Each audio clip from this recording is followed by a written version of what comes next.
With sincere appeal she turned to Zillah Forsythe.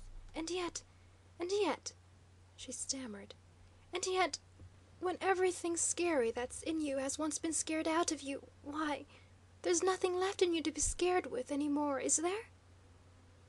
"What? What?" pleaded Helen Churchill. "Say it again. What?" "That's what Joe and I quarreled about my first vacation home," persisted Ray Malgregor. "It was a traveling salesman's thigh. It was broken bad. Somebody had to take care of it, so I did. Joe thought it wasn't modest to be so willing." With a perplexed sort of defiance, she raised her square little chin. "But you see I was willing," she said. "I was perfectly willing. Just one single solitary year of hospital training had made me perfectly willing. And you can't unwilling a willing, even to please your beau, no matter how hard you try." With a droll admixture of shyness and disdain, she tossed her curly blonde head a trifle higher. "Shucks!" she attested. "What's a traveling salesman's thigh?" "Shucks yourself!" scoffed Zillah Forsythe. "What's a silly beau or two up in Nova Scotia to a girl with looks like you? You could have married that typhoid case a dozen times last winter if you'd crooked your little finger. Why, the fellow was crazy about you, and he was richer than Croesus. What queered it?" she demanded bluntly. "Did his mother hate you?" Like one fairly cramped with astonishment, Ray Malgregor doubled up very suddenly at the waistline, and thrusting her neck oddly forward, after the manner of a startled crane, stood peering sharply round the corner of the rocking-chair at Zillah Forsythe. "Did his mother hate me?" she gasped. "Did his mother hate me? Well, what do you think? With me, who never even saw plumbing till I came down here, setting out to explain to her with 20-tiled bathrooms how to be hygienic though rich. Did his mother hate me? Well, what do you think? With her who bore him, mind you, kept waiting downstairs in the hospital anteroom half an hour every day on the raw edge of a rattan chair, waiting, worrying, all old and gray and scared, while little young perky pink and white me is upstairs brushing her own son's hair and washing her own son's face, and altogether getting her own son ready to see his own mother. And then me obliged to turn her out again in 10 minutes, flip as you please, for fear she'd stay too long, while I stay on the rest of the night. Did his mother hate me?"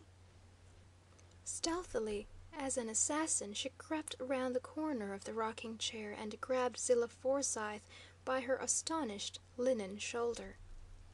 "Did his mother hate me?" she persisted mockingly. "Did his mother hate me? Well, rather! Is there any woman from here to Kamchatka who doesn't hate us? Is there any woman from here to Kamchatka who doesn't look upon a trained nurse as her natural-born enemy?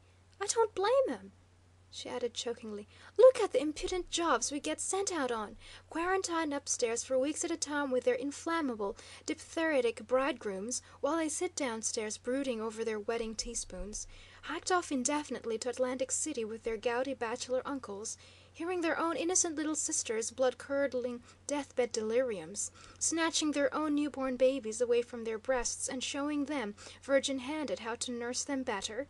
The impudence of it, I say! The disgusting, confounded impudence! Doing things perfectly, flippantly, right for $25 a week, and washing that all the aching love in the world don't know how to do right, just for love." Furiously she began to jerk her victim's shoulder. "I tell you it's awful, Zillah Forsythe," she insisted. "I tell you I just won't stand it." With muscles like steel wire, Zillah Forsythe scrambled to her feet and pushed Ray Malgregor back against the bureau. "For heaven's sake, Ray, shut up!" she said. "What in creation's the matter with you today? I never saw you act so before." With real concern she stared into the girl's turbid eyes. "If you feel like that about it, what in thunder did you go into nursing for?" she demanded, not unkindly. Very slowly Helen Churchill rose from her lowly seat by her precious bookcase and came round and looked at Ray Malgregor rather oddly. "Yes," faltered Helen Churchill. "What did you go into nursing for?" The faintest possible taint of asperity was in her voice. Quite dumbly for an instant, Ray Malgregor's natural timidity stood battling the almost fanatic professional fervor in Helen Churchill's frankly open face. The raw scientific passion, of very different caliber, but no less intensity, hidden so craftily behind Zillah Forsythe's plastic features. Then suddenly her own hands went clutching back at the bureau for support, and all the flaming, raging red went ebbing out of her cheeks, leaving her lips with hardly blood enough left to work them. "I went into nursing," she mumbled, "and it's God's own truth. I went into nursing because I thought the uniforms were so cute." Furiously, the instant the words were gone from her mouth, she turned and snarled at Zillah's hooting laughter. "Well, I had to do something," she attested. The defense was like a flat blade slapping the air. Desperately, she turned to Helen Churchill's goading, faintly supercilious smile, and her voice edged suddenly like a twisted sword. "Well, the uniforms are cute," she parried. "They are! They are! I bet you there's more than one girl standing high in the graduating class today who never would have stuck out her first year's Boston and slops and worry and death if she'd had to stick it out in the unimportant-looking clothes she came from home in. Even you, Helen Churchill, with all your pious talk, the day they put your coachman's son in as new intern, and you got called down from the office for failing to stand when Mr. Young Coachman came into the room, you bawled all night, you did, and swore you'd chuck your whole job and go home the next day if it wasn't that you just had a life-size photo taken in full nursing costume to send to your brother's chum at Yale. So there!" With a gasp of ineffable satisfaction, she turned from Helen Churchill. "Sure, the uniforms are cute," she slashed back at Zillah Forsythe. "That's the whole trouble with them. They're so awfully masqueradishly cute. Sure, I could have got engaged to the typhoid boy. It would have been as easy as robbing a babe. But lots of girls, I notice, get engaged in their uniforms, feeding a patient perfectly scientifically out of his own silver spoon, who don't seem to stay engaged so especially long in their own street clothes, bungling just plain naturally with their own knives and forks. Even you, Zillah Forsythe," she hacked.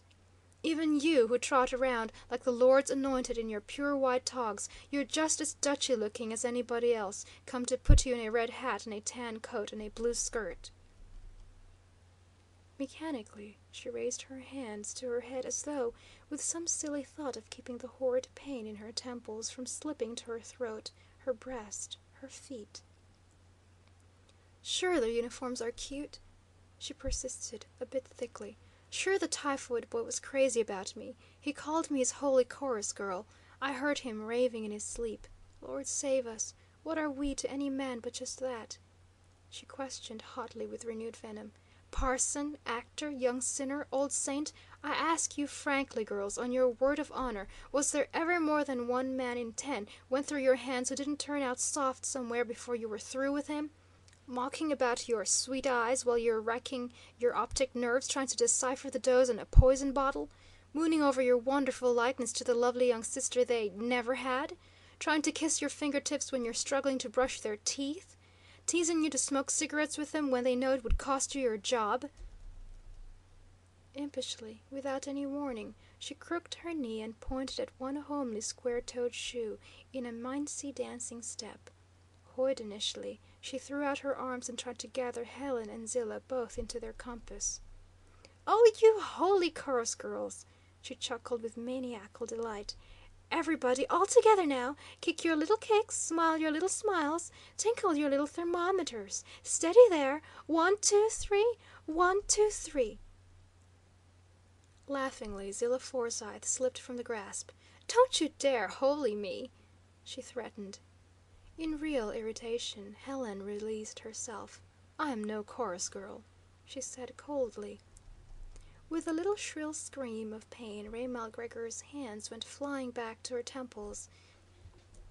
Like a person giving orders in a great panic, she turned authoritatively to her two roommates, her fingers all the while boring frenziedly into her temples. "Now, girls," she warned, "stand well back. If my head bursts, you know, it's going to burst all to slivers and splinters like a boiler." "Ray, you're crazy!"